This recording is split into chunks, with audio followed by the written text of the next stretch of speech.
Le dernier concours de recrutement des auditeurs de justice et ses rebondissements ont tenu en haleine la toile béninoise en début de semaine. Dès lundi, alors que les médias rapportaient des cas de tricherie, les internautes criaient au scandale et demandaient la prise de mesures appropriées.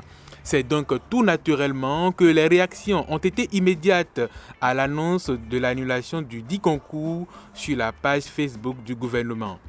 Tout en saluant cette rigueur du chef de l'État, de nombreux internautes demandent que les responsabilités soient situées. Des activités étrangères de manipulation d'opinion en Afrique par Internet ont été déjouées par Facebook. C'est une révélation du réseau social rapportée par des médias cette semaine. Les activités en cause tendaient à promouvoir les activités de l'armée française en Afrique.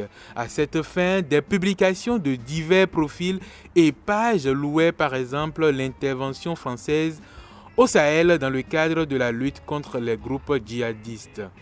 Facebook se retient cependant d'attribuer ces activités de propagande au gouvernement français faute de preuves supplémentaires. Mais le réseau social assure avoir supprimé près de 100 profils, groupes et pages suspects à l'origine de cette tentative d'ingérence. Les chiffres varient d'un pays à l'autre pour une moyenne mondiale de 2 heures et 22 minutes. 3 pays affichent des tendances largement au-dessus de cette moyenne.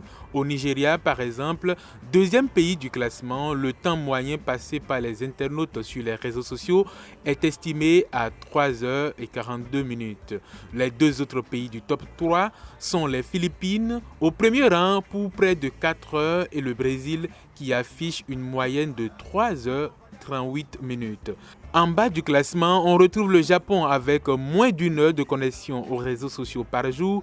Selon l'étude, les chiffres les plus élevés ont un lien avec la jeunesse de la population des pays concernés.